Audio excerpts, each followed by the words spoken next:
Right. Excellent. Thank you. Hopefully everyone is here.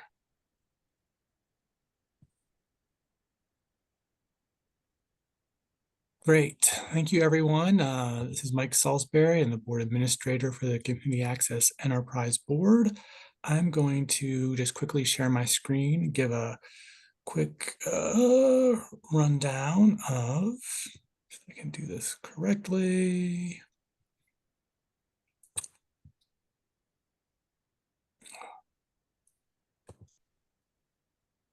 That's not what I want to share.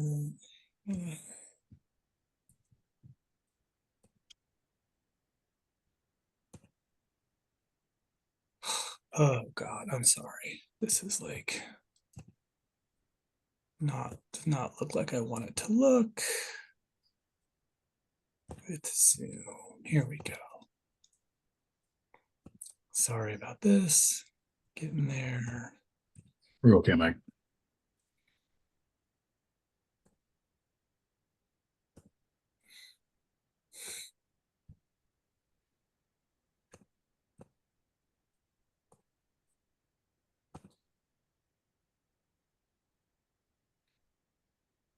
All right, there we go. Thanks, everyone. Hopefully everyone's seeing that screen now. Yep. Great. Okay, I'm just going to run through logistics really quickly. Mike, just so you know, what we're looking at is sort of the web browser and not a presentation mode. So I'm not sure if that's what you're intending to be sharing. Not exactly. No, I don't want to share that. I think if you hit slideshow, it might pop open another window. The top up in the toolbar. Slide to the right. Oh, there we go. Slideshow. Yeah. It's right there. Thank you. Goodness. Excellent. So meeting should be being recorded. We are all panelists, the board members and guest speakers. Please just stay on mute if you're not speaking at the time to reduce background noise. All the minutes, presentations, and the video we posted via the CAE webpage, and then there's that email address as well. So I'm going to hand this to, I sent out the agenda, but there it is, just a quick review. And so, Reverend Downing, I think I will turn it over to you to get us started today. Thank you. Okay, thank you, Mike. Good morning, everybody. Thanks so much for joining us again. Good to be together, and even on a rainy day. Some rain is nice every once in a while, so nice to have a little change and some moisture, which helps the atmosphere and obviously some of the wildfires we've been experiencing in the state. So thoughtful for those folks. So thanks for joining us, and I think we are sort of introducing a sort of new opening today. As Mike talked about, we have a full agenda with a number of really wonderful opportunities for dialogue and update on some of the work that the Energy Office is conducting. But we wanted to start off today by sharing a little bit of good news and invite some space for folks to share a piece of good news that you might have, personal, professional, or whatever comes to mind as it relates to your journey in the last several days, or anything you'd like to share that might be uplifting, enlightening, lighthearted, what have you. Yeah, feel free.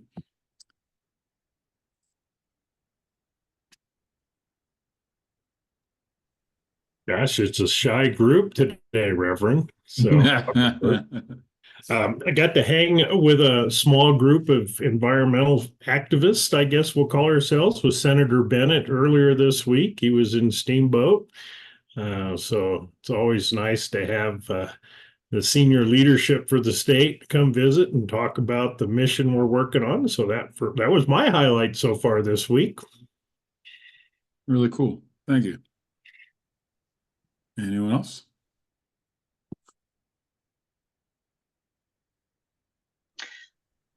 I'll second what you said, Reverend Downing, about the weather and the wildfires. The past couple of weeks have been brutal, and it's hurt my soul watching things burn, and the heat has been pretty harsh. So I'm actually out of town right now, and so not there witnessing the rain Mhm. and just hearing about it from you was the best news I've heard all day. So I'll celebrate that with you. Yeah.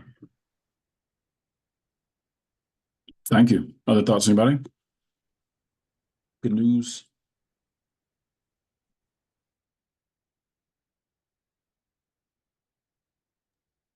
I'll just say, because I'm just getting back into the swing of things, and so I apologize for being so absent these last 3 months, but have a healthy little baby, and so very grateful for Right. that.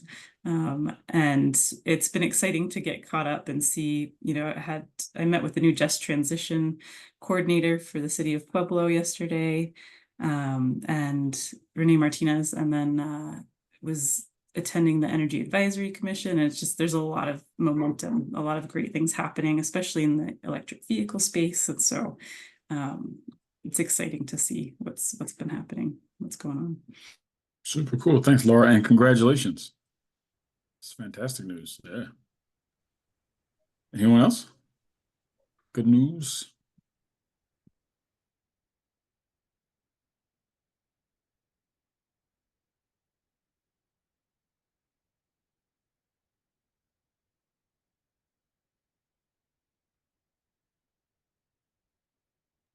Well, I'll share some good news. My dog, we have a black lab, and finally learned how to open the door to the basement where I typically hold virtual meetings. So now I don't have to like stop everything I'm doing, let him in, and come back. So now he just opened the door a few minutes ago, made his way down. So I feel a lot better now that he won't be whining at the door.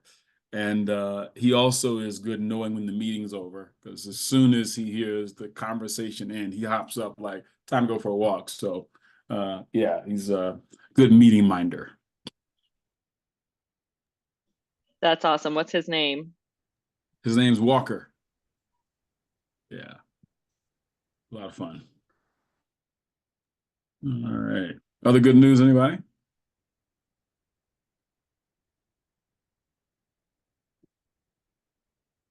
All right. Well, with that, we will take a moment to receive a motion for the July board meeting minutes. And if there's anyone who would like to offer a motion to accept those July minutes, we'll accept that this time.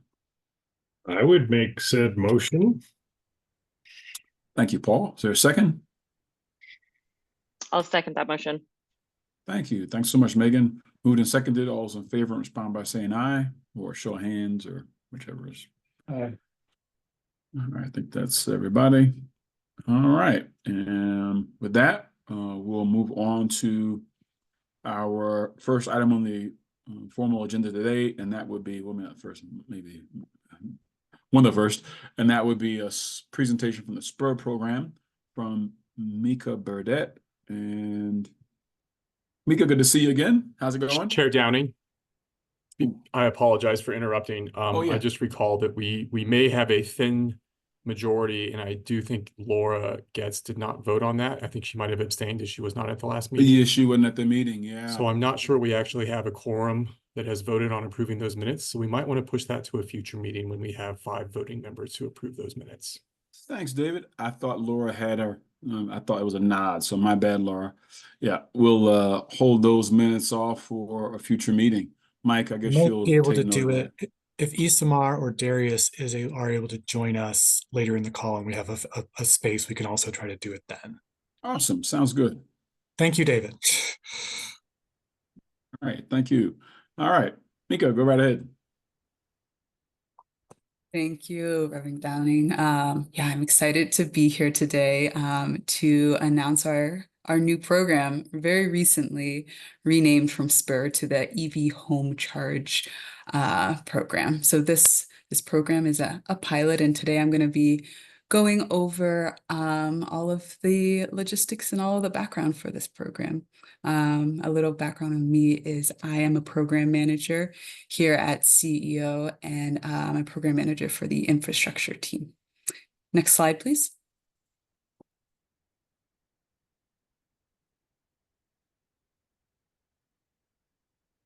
Awesome. So as I said, CEO is developing a new program. It'll be called the EV Home Charge Program. It's aiming to accelerate the adoption and installation of EV charging by offering incentives to upgrade electric panel and wiring in residential homes. Single-family residential charging has been identified as a program gap, with Charge Ahead already funding public, multifamily, and workplace charging. EV Home Charge will address this gap by awarding funding to Colorado utilities that will offer upgrade rebates to their participants. As I mentioned before, this is a pilot program for the first year and will be open to Colorado utilities and electric co-ops. This pilot program will later inform us when we do a full launch in the coming fiscal year, which is 2026. Next slide, please.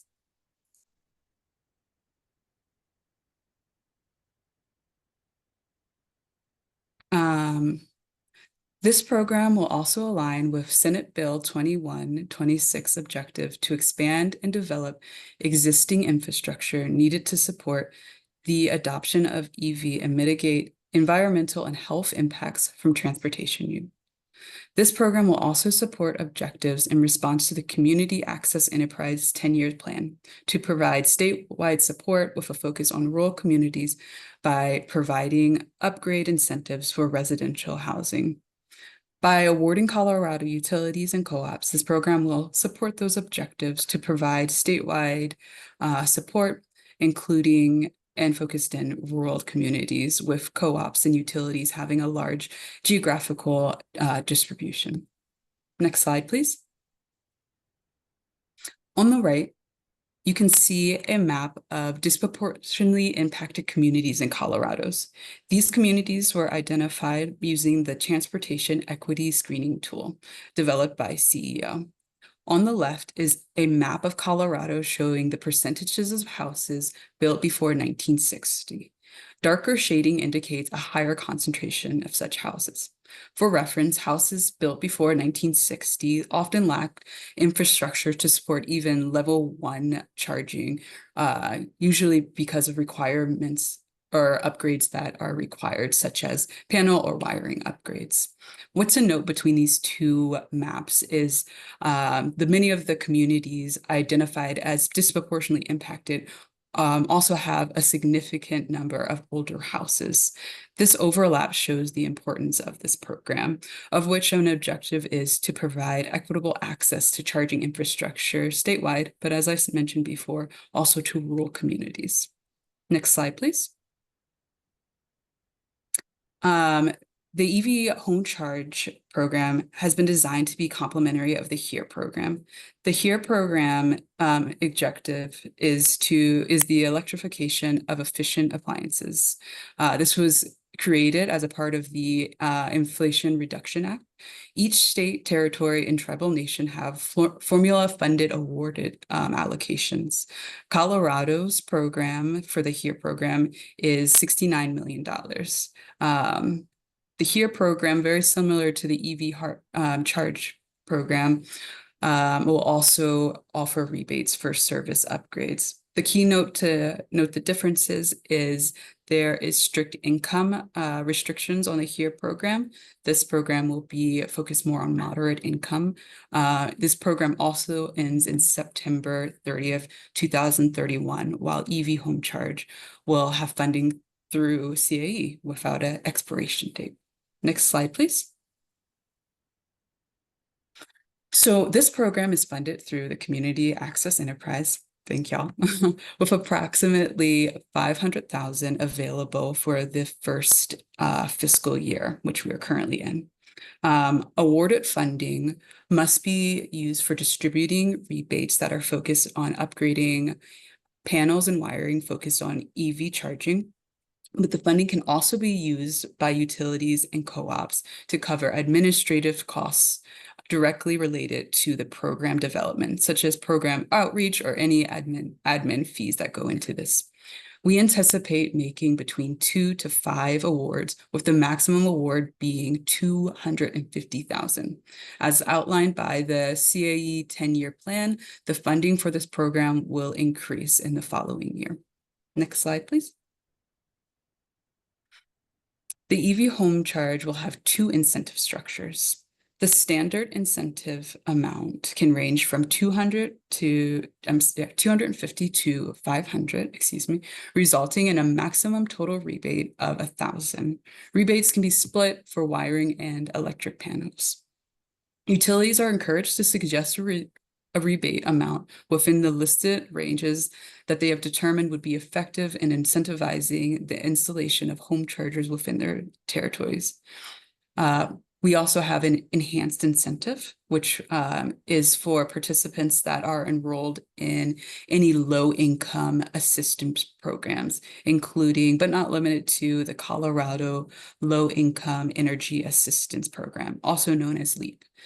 Utilities are encouraged to provide an enhanced incentive of a maximum of 750, which would result in a total rebate of 1,250.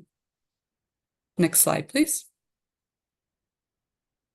Once again, EV Home Charge is a pilot program to measure and ensure the projects that will be awarded will have a reaching impact. We are open to various models from utility and co-ops. This includes offering a new home wiring panel upgrade rebate within 6 months of award, stacking EV home charging funding with existing home wiring and panel upgrades, expanding existing rebates pools, or creating a income qualified incentive for EV home wiring and panel upgrades. Next slide, please. For eligible applicants, Colorado utilities, including co-op and municipality utilities, are eligible to receive grant funding.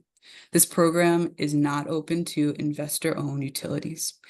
In order to be awarded, utilities will need to submit an application when the RFA or request for application is open, and the application will be reviewed by the evaluation committee based on established criteria. Projects that are funded through this program are limited to offering rebates to upgrading electric panels and wiring for single-family homes and duplexes that support EV charging. Next slide, please. To qualify for this program, eligible rebate participants must be residents of Colorado, own or lease an EV or plug-in hybrid. They must also have an electrician assess their residence to determine if a new electrical panel or wiring is necessary to support EV charging, and is required to submit an invoice from the electrician detailing the work performed. Finally, participants must purchase a qualifying level 2 charger. It's to note that L2 chargers do not qualify for this rebate. Next slide, please. So EV Home Charge is slated to launch an RFA in early fall. Awards will be announced in mid-fall, and contracting and program implementation is anticipated for late fall. I do want to go over really quickly the stakeholder engagement that we have also done that has informed this programming. We have presented to our Community Advisory Committee. These members are located through Delta Montrose, the Denver metro area, and the Garfield-Glenwood area. During the meetings with the Advisory Council, we went over the program and gathered feedback. We've also met with electricians to gather their input and expertise on wiring and panel upgrades, as well as meeting with utilities with similar programs to gauge the program's success and any suggestions. And we also released a Colorado residents survey that was in both Spanish and English to gauge Colorado's interests, needs, and wants from this program. along with the programming timing going forward, we will announce the RFA's launch in listservs. We will also work with the CVC and the CVC beneficial electrification subgroup to inform utilities and co-ops about this program, as well as having a press release. Next slide, please. And that's everything. Thank you all so much for your time. I've included my information here, and I'm open to any questions, comments, or input from y'all. Thank you very much, Mika. Any Thank questions you. for Mika, anyone? Thank you so much for the presentation. I just had a quick question to make sure I fully understand how it's being implemented. So utilities will apply to administer the program. And so residents receiving this will receive it through their utility if their utility was awarded the funding. Is that correct? Yes, that is correct. Yep. And for this first year, since we have limited funding, we're using this as a pilot. So once again, we'll probably have 2 to 5 awards for utilities. But yes, the utilities will be administering the rebates, and they will have a required monthly report that they will give to CEO that will go over the amount of rebates that have been administered to their participants. Thank you. Great. Thank you very much. That's exciting. Thank you. Other questions, anyone? Just to, I echo the gratitude for the presentation. Just to kind of jump off Laura's question, so the utilities administer the program to single-family homeowners, and there will be an application process for individual homeowners that meet criteria generally outlined through the CEO grant program that you reviewed. And what kind of information are we requiring for the utilities to report to us related to kind of the equity component in this, single family, income and from in that whole realm? Yeah, that's a great question. I think we will require focusing really on the geographical distribution, right? So looking at that disproportionately impacted screening tool to see the location in which the single family house is located in. We will ask for other key performing indicators, such as how many folks are living in there, if they are on any of these income assisted programming or programs rather. And we will use that for our equity screening portion, or equity lens for that. Did that answer your question, Megan? It did, yes. Okay, great, thank you. That was the info I was looking for. I know that as a board, we're increasingly interested in how these programs are being shifted to serve DI communities, and getting that information is going to be really valuable to us. Thank you. Great. Thank you so much. Paul, I Megan? see your hand. Thanks. Yeah, this might be too technical or nerdy, but so a house has a 100-amp panel and they want to put in a charger. They could go to 150 amps. Could they go to 200 amps so they're ready for a heat pump in the future? How do you arbitrage between where they are, where they need to be, and where they could go? Yeah, that's a really good question. And I will say I am not an electrician, but I did have pretty intensive conversations with electricians, and they gave pretty detailed overview and I would say requirements for that. I don't have that information in front of me, Paul, but I'm happy to send the information that electricians did give. But to specify, this will be focused on EV charging. The HERE program actually does focus on upgrading water pumps and other utilities, or other upgrades. So if folks are interested in upgrading for a water pump per se, that is when the HERE program would come into come into play. Okay, thanks. Yeah, of course. Thank And you. I'll definitely be sure to send you that information over from the electricians that we had conversations with. Thanks, Paul. Thanks, Mika. And Mika, we have in the Q&A section from one of our meeting attendees, is it problematic to require EV ownership prior to having an EV home charger? That's a great question. I think you pronounce it Rebecca.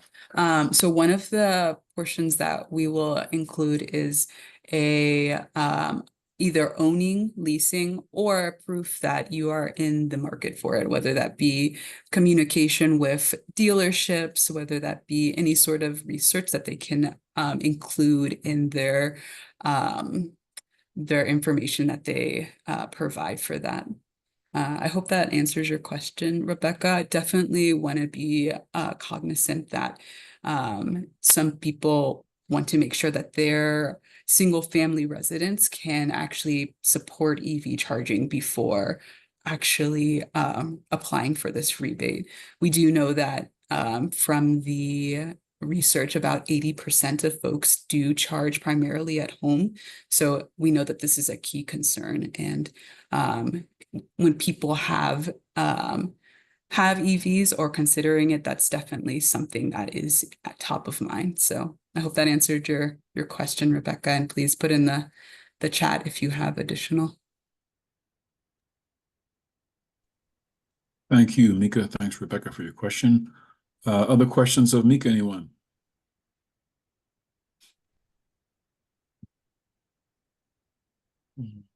All right. I look forward to an update of the program once it gets off the ground, and I would love if you came back and shared the successes and challenges with us. So yeah, thank you so much. I'm very excited as well.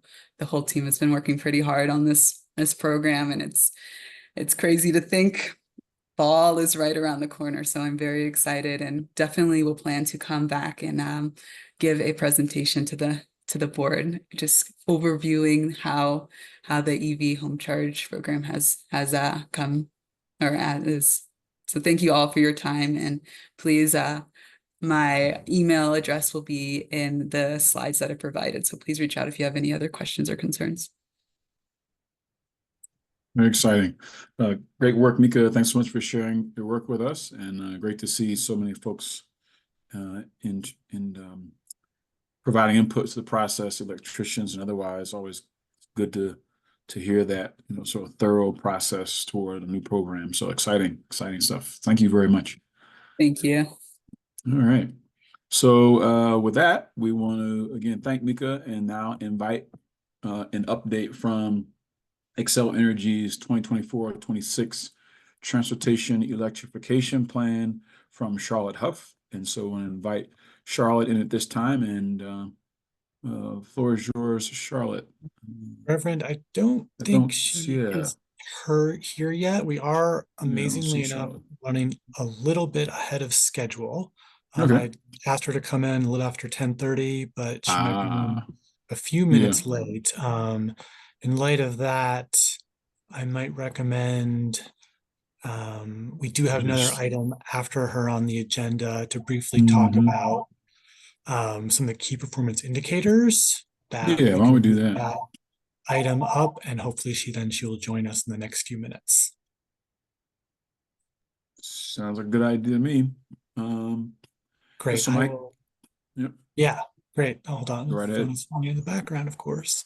Let me just pull up, lower my hand and reshare my screen.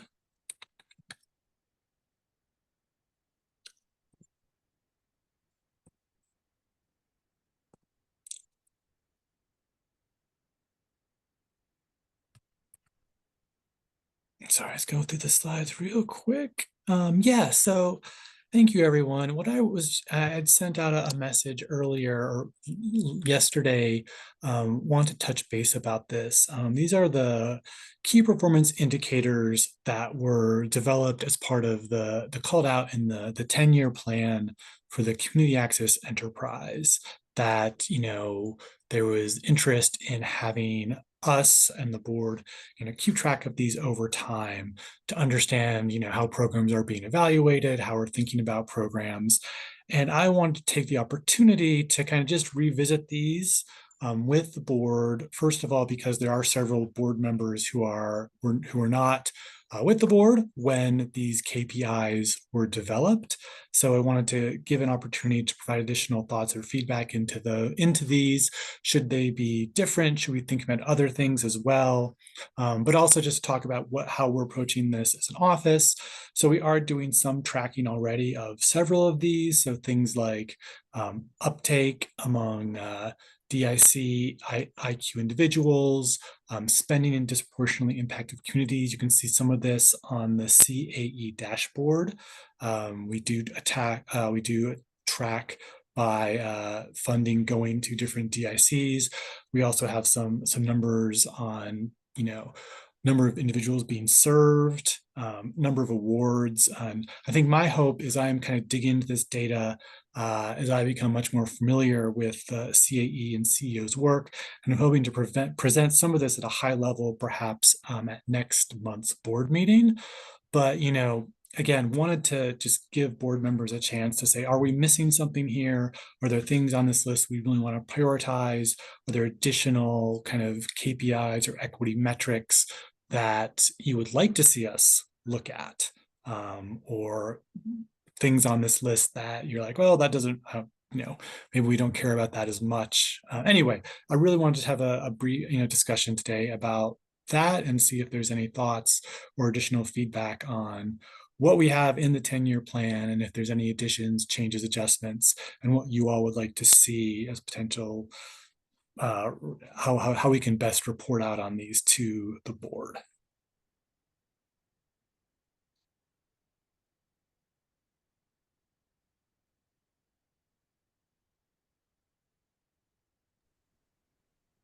Thanks, Mike.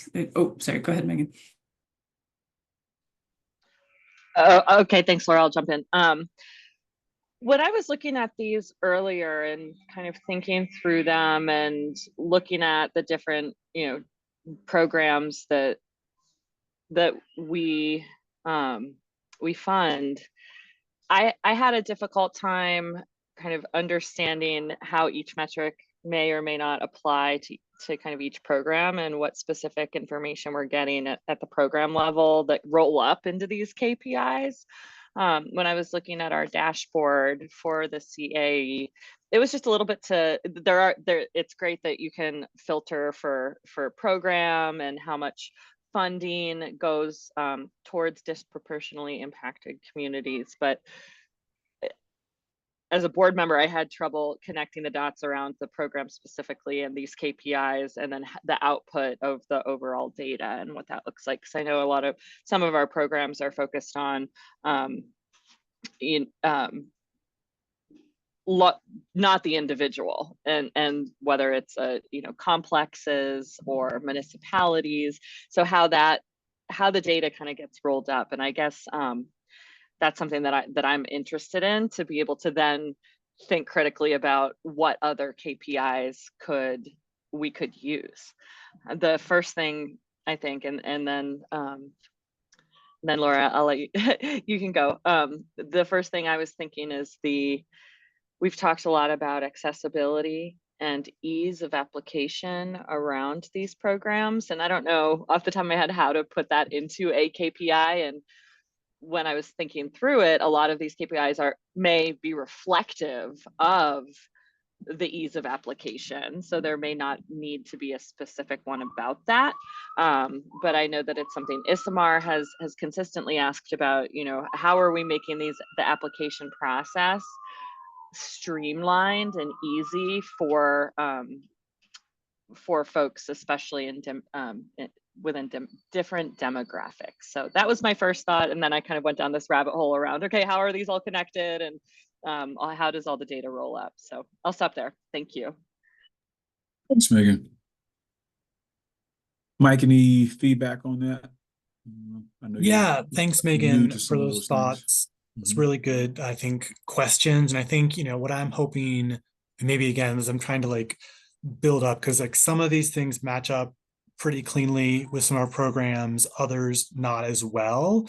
So that's kind of what I think I'm trying to work on is like, here's our list of our programs. Here's the KPIs that we think we are either already tracking or we can definitely track for those programs. And there's definitely some are going to lend themselves well to others.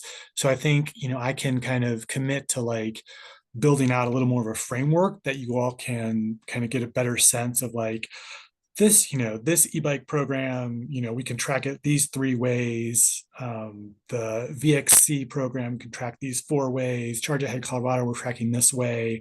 And I think that maybe, that's the piece that I think we're missing right now that would be helpful perhaps for the discussion. So I think I will commit to work on that. And I think hopefully have something more robust to share at perhaps the next meeting. We can dive more into that. Thanks so much, Mike. That's exactly was what I was trying to say. Thank you. I do see Isamar signed on. And so to the question that was raised about the accessibility of the application process, et cetera, if there was something you wanted to add there, Isamar will certainly receive that. If not, we'll just, I know Laura had her hand up as well, but I thought I'd open up that question. Hi, everyone. No comments for the moment. All right. Thanks, Isamar. Laura? Yeah, no, I like that thought. I appreciate that. Also wanted to highlight Lashida's comment here about for transparency, nice to know number of applications received versus number of awards granted.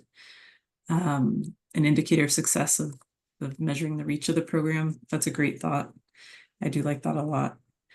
And I was just a little bit curious about how economic development is being measured.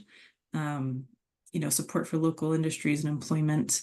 I know that could mean a lot of different things in terms of, maybe who's receiving the funding. And that could go sort of be in line with Lashida, how many local entities, small businesses, et cetera, from that community are applying versus, maybe typical industries or players that we're used to seeing or hearing from as well.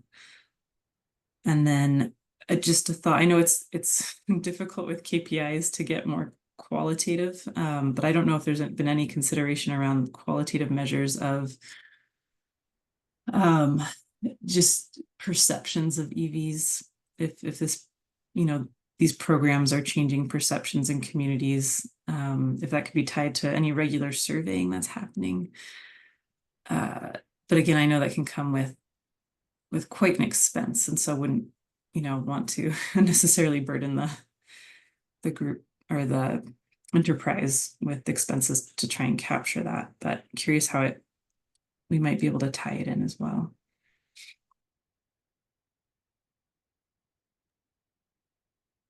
Thanks, Laura.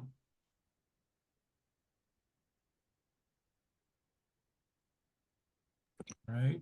Yeah, I can maybe just speak to that briefly. I think that, first thing is that I think we are looking to do, some surveying with our different programs. So that might give us an opportunity to get more of that data.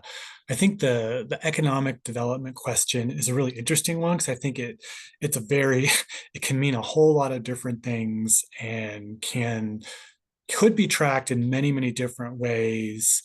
But not often really easy direct ways. But I do think that is something, it's on the list. I think it's important. And I think it's something we can, think more about ourselves, get some more input. 'Cause I think there probably are like different ways we could try to track that and trying to understand what is both, reasonable to go after data and then what's going to be useful as far as understanding success. So I might be kind of an effort to like, okay, really drill down to like, what do we mean by that? What do we really want to track in that arena? Because I think we could try to track 20 different metrics in that space and probably would do so fairly unsuccessfully if we try to take on a pretty broad portfolio there. So that's my thoughts there. I did want to mention, we do, really excited. We actually have a a data fellow who will be starting with the office later this month, who is going to be part of their job is like really going to be to like really dig deep into the data we have, get us some new data to help us do kind of a much more robust job of tracking some of this stuff. So I just wanted to share that with the board, that we'll have some more staff bandwidth going forward to do some of this work. It's exciting. Wow. Isamar, is your hand up? Or Yes. okay, So go I ahead. just wanted to thank you. I just wanted to comment that I just finished a presentation with small businesses, and a lot of the feedback that we got is that they need more support on, like, we explained the BidMed process, but more hands-on support on how to register and how to bid for RFPs, and also what licenses do they need, and also if it requires for them to take any exams, if those exams are being offered in other languages. So I think that's something that the energy office can tackle and work on and include it with other agencies that administer the exams.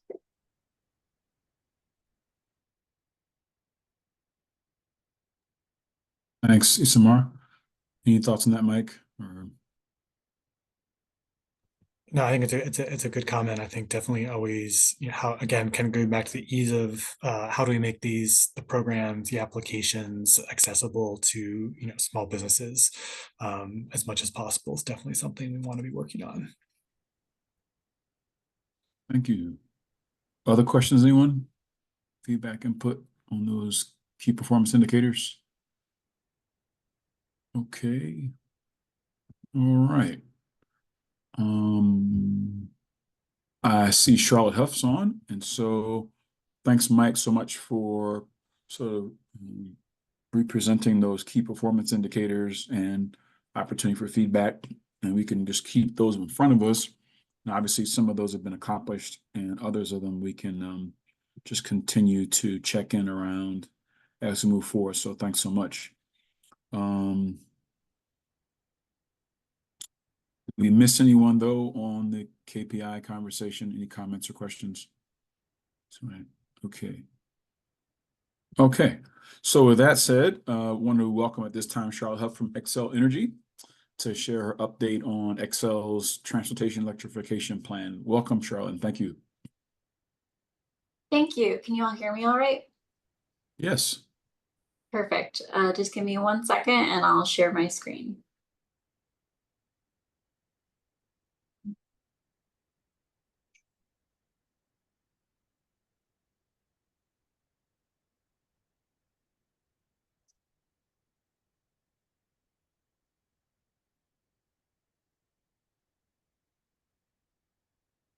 All right, are you seeing my presentation?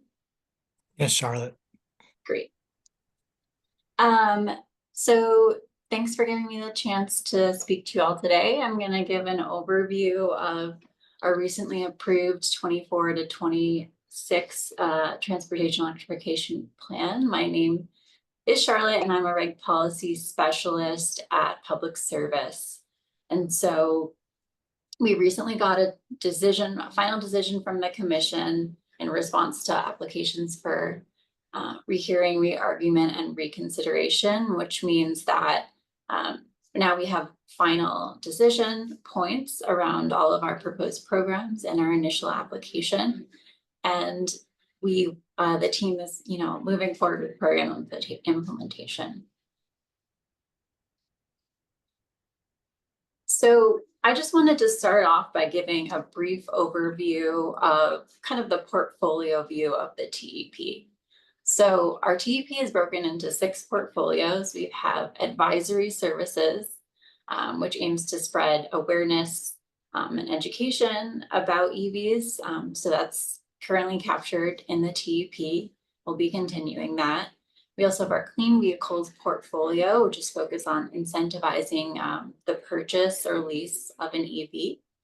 We have our PCAN, or Public Charging Acceleration Network portfolio, focused on supporting the build out of public charging in our service territory.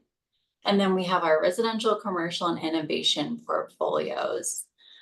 Residential being focused on supporting residential customers with a focus on EV charging, specifically infrastructure and managed charging.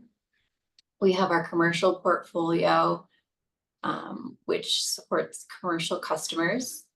And finally, we have our innovation portfolio, which is testing out new technologies in the transportation electrification space. And so on the slide, you can see just a summary of what we have in each portfolio, which I'm going to go through in further detail, and then the approved budget for those portfolios. And finally, just wanted to touch on that we do have a number of programs that support equity.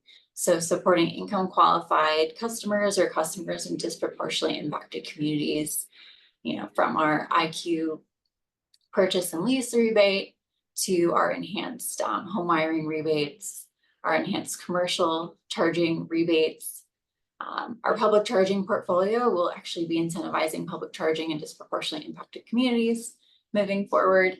And finally, various aspects of our innovation portfolio are focused on supporting equity as well. So a little bit more detail on our advisory services portfolio.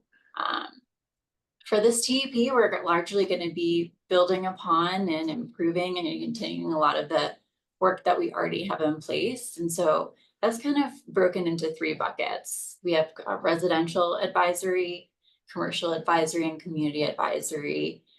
Residential just being focused on education and awareness for our residential customers. So we do a lot of work at events, promoting a dry electric experience. You may have seen us at the auto show, so it's stuff like that, and also smaller community-focused events. We also have a robust EV network, partner network, which started off as an EV dealer network, but we've actually been expanding that to partner with direct-to-consumer companies such as Tesla.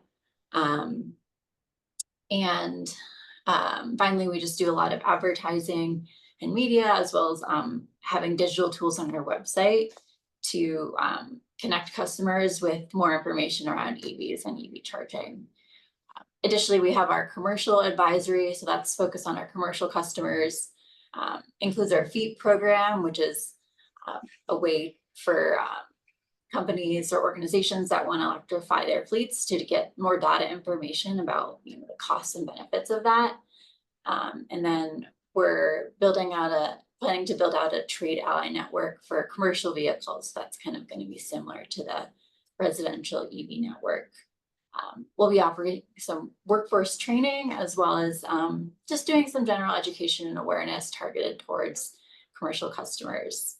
And finally, we'll be continuing our community EV planning, which is an advisory offering that helps connect communities with resources around how to plan for integrating more EVs into their or business. So a new aspect of this TEP is we were approved to offer about a little over $1 million budget per year to support community outreach and engagement with income qualified and disproportionately impacted communities. And so this is work that we've already kicked off for our res plan, and that's underway. So we're really looking to build upon that and just integrate our EV programs and kind of outreach into that overall framework we're setting up for the res plan, which I'm also working on. That'll include some money annually as well dedicated for workforce development.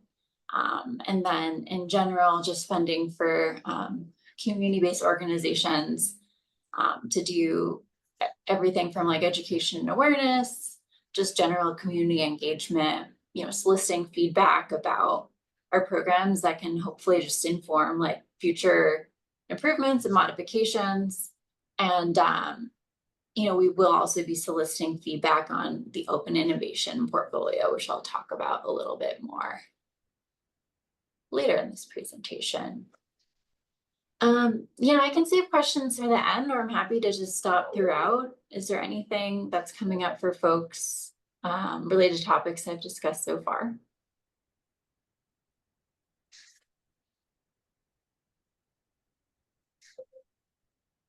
Any questions, anyone for Charlotte? Charlotte, just a quick question on that residential charging program. Is that program stackable? We just so happen to have a presentation from Mika in the CEO office today, and they have a program rolling out as well. So can a resident apply for that program as well as a program funded by the state? Yeah, are you getting at, so yeah, we have a couple of residential focused programs. We have our EV purchase and lease, which I was about to get into, but that is actually now officially stackable. I'm not sure with state incentives. I'm not sure, are there also offerings that for like EV charging that you're aware of that would be stackable, or is it more the purchase and lease rebate? You know what? I'm mistaken. Actually, that program goes to the utility company. So is Mika still on? Yeah. So I guess actually that probably answers the question. Yeah, because they're applying to the utility company. Yeah, never mind. Yeah, great, thank you.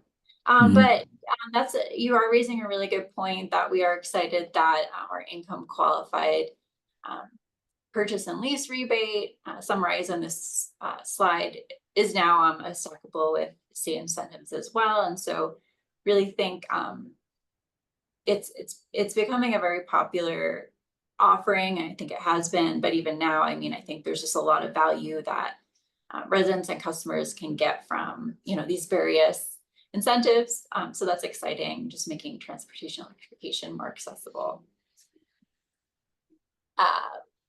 And that is available in differing amounts for both used and new EVs. Charlotte, I'm sorry, we got a question from our board members who lost internet. It's Laura Getz, and her question is, it's in the chat, but has the FEEP program resulted in more uptake of EV adoption among the business community, and or who primarily seems to take advantage of it? I would have to follow up on that. I don't know off the top of my head. I know that a focus of this TEP is going to be just doing even more to connect folks that go through FEEP to our infrastructure programs. And so the idea there being that I think in the past, it's always been like an offering to fund and subsidize like an electrification study and analysis, right? But I think the team is leaning into more like, how do we make sure that we're working closely with customers on their next steps to really push towards adoption, if that's what makes sense for them.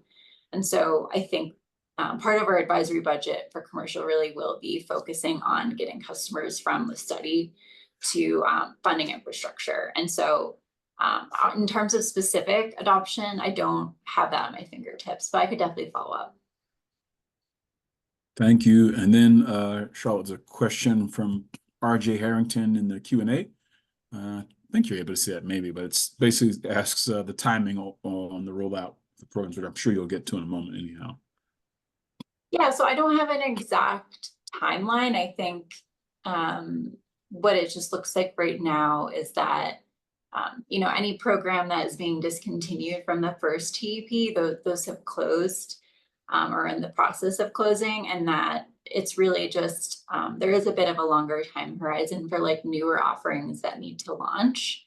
And so I'll get into the details a little bit more, but basically what that looks like is like this new EVSI rebate program. We'll be offering our public charging rebate. Those are completely new programs, and so it will be taking just the public service and Excel team like several months to just go through kind of setting up our internal processes to make sure those are launching successfully. Thank you. Okay, well, maybe I'll just continue. And yeah, it's really helpful for you to just restate the questions in the chat since I'm not looking at it. So we have in the inaugural TEP, currently we have been building out a small subset of company-owned public charging stations. For this next TP, we've been approved to offer rebates for third-party charging station providers. And so those charging stations must be located in DI communities or rural areas. That will be the focus of the program. There's an uptime requirement comparable to the federal NEVI or National Electric Vehicle Infrastructure Program. And then we have, as you can see on the slide, tiered rebates for the DCFC equipment, just based off of the output of the charger. Just an overview of our residential offerings. So these are largely continuation of what's offered in the current TP. We have our monthly charger rental program that will be continuing through this TP, the EV Accelerate at Home program. So customers get charged a monthly fee in their bill in exchange for renting a charger. And moving forward, the ownership of that charger will transfer to the customer at the end of a 10-year agreement. So we also have a EV charger and wiring rebate, and so that's been expanded a little bit. There's 3 tiers now, and with 500 being the standard, we have a middle tier that's offered to, or going to be offered to customers in DI communities or customers identifying as being a member of a federally recognized tribe. We also have our income qualified rebate capped at $2,300 or the actual project cost. And then we're kind of streamlining our managed charging offerings into one program so that, you know, currently we offer something similar. We have static optimization as well as dynamic optimization in the form of the Charging Perks pilot, but we're really unifying those offerings and just unifying the customer experience into one managed charging program. And there's different incentives. So we'll be offering a $50 annual bill credit for Optimize Your Charge and $150 annual bill credit for the Charging Perks dynamic program. On the commercial side, we, as I mentioned, will be offering an EVSI rebate. This is going to be a transition from the current company EVSI service, in which the company installs at no cost to the customer EVSI to support EV charging. But moving forward, and you know, currently that infrastructure is owned by the company. But moving forward, we'll just be offering rebates, and those will be offered for just like a standard rebate, but then also a disproportionately impacted community rebate, depending on the type of equipment installed. There are differing amounts there as indicated on the slide. We'll be also offering a commercial level 2 charger rebate that's tiered. Again, have a market rate disproportionately impacted community rebate, and then a more generous income qualified multifamily and nonprofit NEEP rebate. And then finally, we have a in the commercial portfolio, a new construction wiring rebate that's being expanded from currently only being offered to multifamily housing properties. It'll be available to all commercial new construction with tiers depending on, again, the type of equipment installed. And we're only able to incentivize infrastructure that's going beyond local code requirements, so that will, you know, vary by jurisdiction. And finally, just wanted to close out with the innovation portfolio. So currently known as PRI, or Partnerships, Research and Innovation. This portfolio historically and moving forward has really looked at doing demonstration projects or pilots to test emerging technologies in the EV space. So some of that historically has focused on vehicle to everything, like vehicle to building, vehicle to grid. Moving forward, we will have kind of 2 core components of our innovation portfolio: school bus electrification program, which will be providing rebates to school districts for electric school buses, we're currently going through a 60-day notice process to figure out the best way to integrate federal funding as one of the funding streams for that program. And we will be offering advisory services to districts to like help them understand the costs and benefits of electrifying, in addition to kind of surveying options about applying for other public funding that could really help them. I think historically we've seen that really contribute to success, just given the cost of these school buses when multiple funding sources are available. And finally, the open innovation portfolio will be kind of a pot of funding that's available just as new projects are identified throughout the TEP, and 50% of projects budgets will be set aside for projects and partnerships and disproportionately impacted communities. And so, yeah, we are looking to partner with stakeholders and hear their ideas about, you know, new projects they want to see in their communities.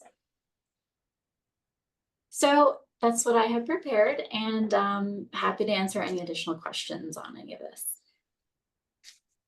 Thank you, Charlotte, for your presentation. We appreciate that. Quite a bit of information. And I'm sure a lot of us will be sort of kind of processing this in the coming meeting, in fact. But there is one question in the chat. There were two, and I think Lashida said you kind of answered her question. The other is there from Lacey, who asks if you know which tools or metrics Xcel Energy is going to use to decide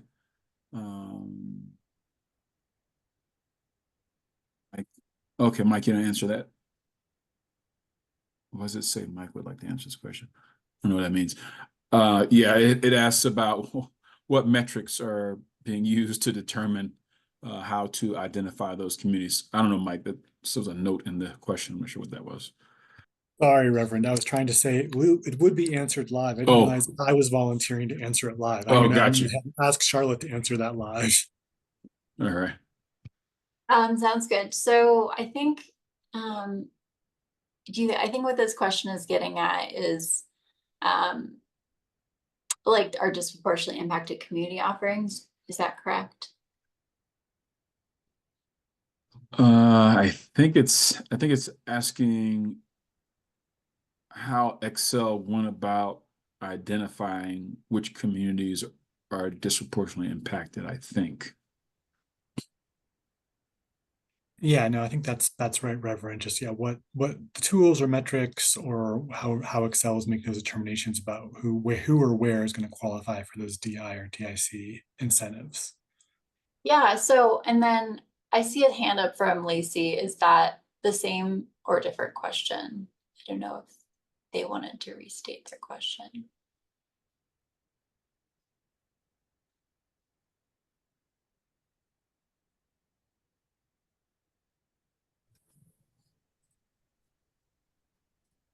Okay, Lacey, you should be able to talk now if I did my clicking correctly.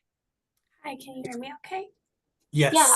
Sorry, this is Jenna Wyatt with Drive Clean Colorado. Lacey shared her login information with me because I was having some issues this morning. My question is Xcel Energy using the disproportionately impacted tools that's been created by the Colorado Energy Office or EnviroScreen to help determine who qualifies for advanced incentives? Or is Xcel Energy creating their own private tools in addition to the tools already out there to identify who qualifies for advanced incentives? Yeah, that's a really great question. So historically, our current TEP actually, it rolled out before EnviroScreen was fully launched in its current form. And so historically in the first TEP, we were qualifying based off of a similar term. It was higher emissions communities. We had kind of mapped those separately and kind of come up with a methodology through the 60-day notice process, which it's similar, but using like similar data sources to identify, you know, additional burden or vulnerability to climate impacts, transportation pollution, et cetera. And so, but as I mentioned, a lot of our programs moving forward that offer enhanced rebates are qualifying based off of the state-based definition of disproportionately impacted community. So it's a really great question.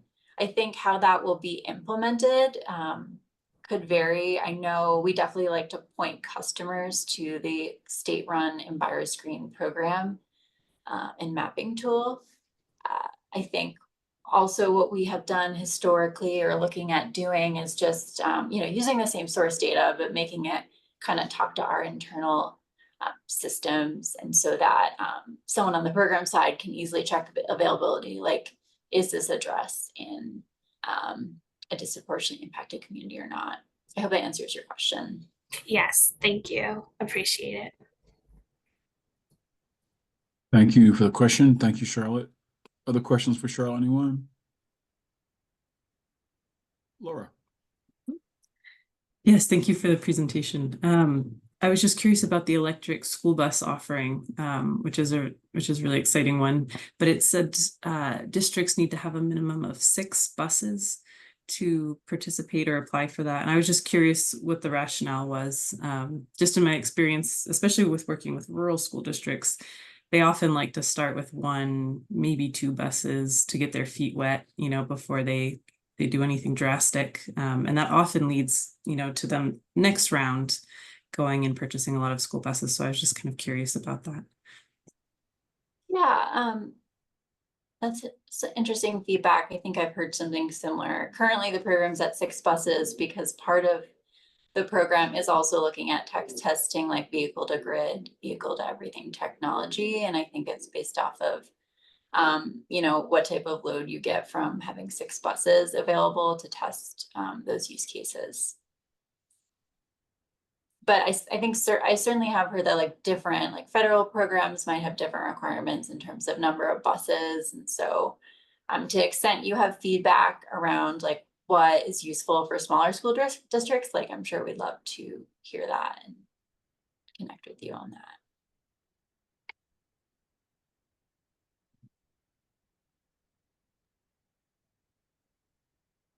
Thank you, Charlotte. That answer your question, Laura? It does. Yeah. Yeah. I guess my feedback from my experience would just be, maybe with rural school districts, giving them the opportunity or anyone who might be reticent to participate, if you're really trying to encourage adoption, maybe consider lowering that barrier to entry for that program. If there aren't other reasons that it needs to be that high, just something to consider. No, thank you. That's really good feedback. And we do have the ability through the TEP to make modifications during the TEP through the 60-day notice process. So certainly, I think if that's something we got a lot of feedback on, that the team would consider doing a program modification.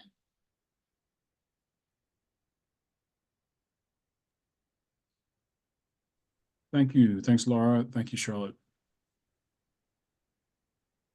Charlotte, we might have one more question in the Q&A section there. It's from Lashida Sayer. Will there be a formal effort to educate community partners on the new TEP offerings? Yeah, I think we're just kind of kicking off that work, but I believe that a big part of that would probably be drawing upon the work I mentioned in the community outreach plan that we are doing, building upon the work in the RES plan. And so currently there's a partnership with the Latino Community Foundation of Colorado for the RES plan specifically. So we would, look to replicate that work where, likely what they're doing there is building relationships with community action partners who have been hired from local communities in pilot areas to really be forging relationships with community members, doing kind of some listening sessions, and then starting to also share information about our programs. We also have our Red Truck Initiative, which is kind of going to a bunch of events throughout the state to disseminate program information that we're using for the TEP as well. So I think those are 2 different avenues that we're exploring.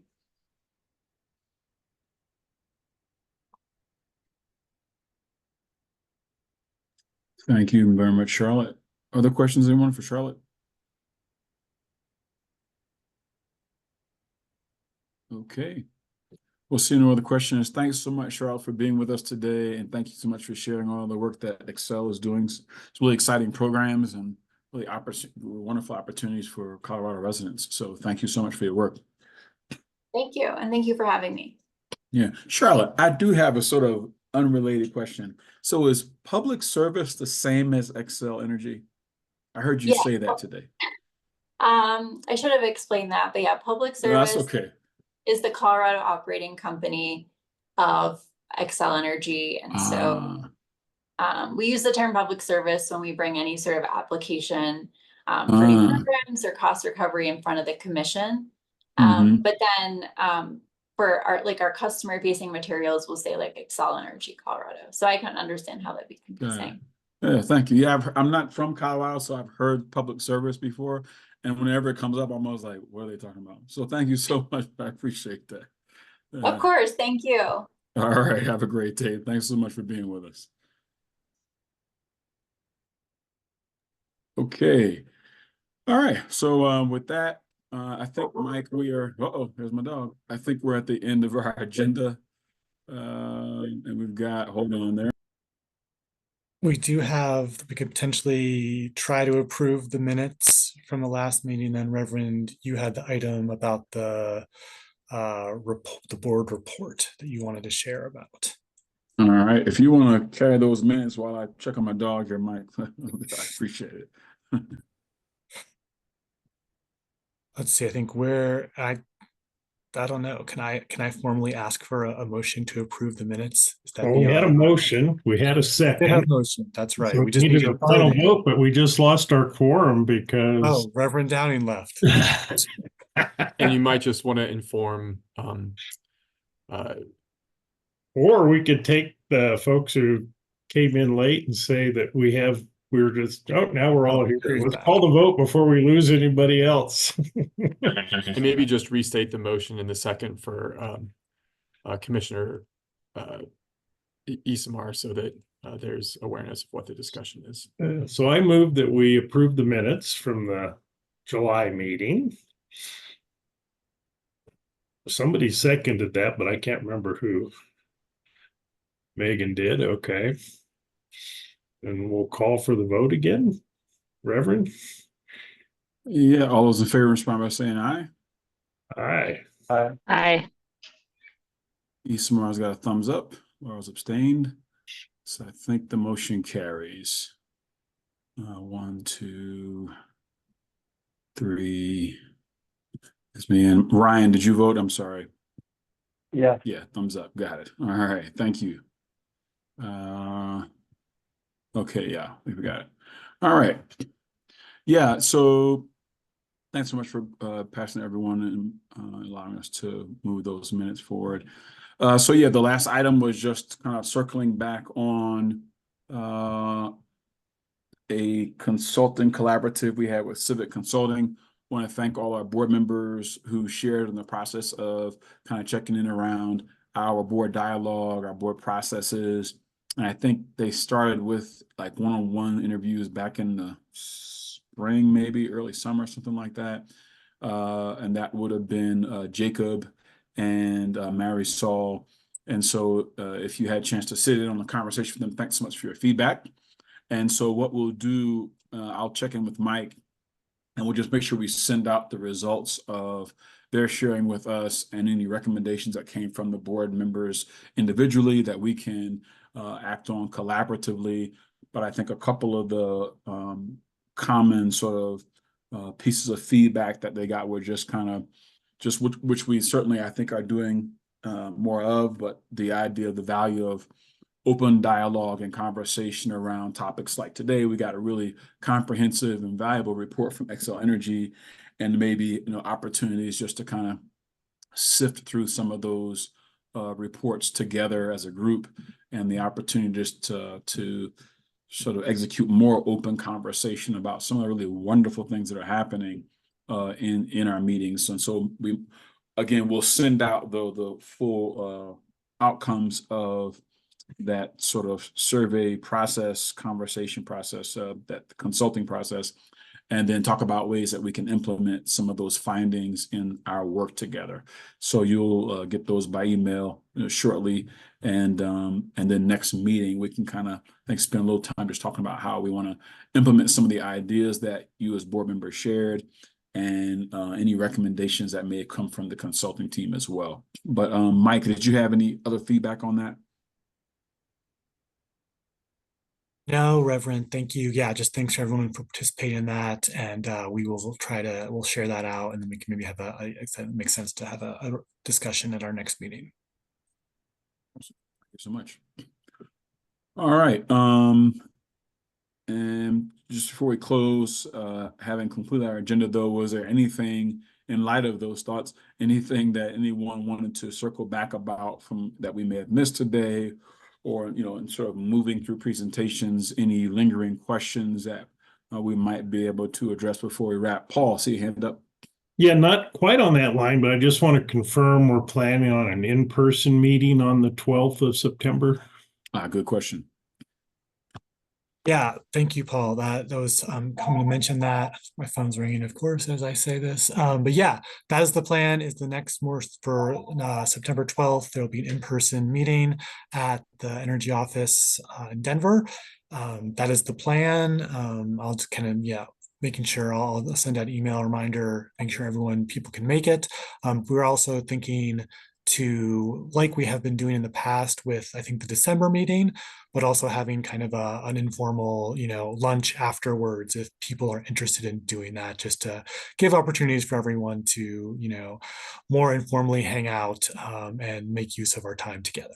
So yes, in person is the plan for September. Thank you, Paul. All right, thank you. Thank you, Paul. Thanks, Mike. Other questions, anyone? Well, David, thank you for joining us today. My pleasure. Thanks for letting me sit in.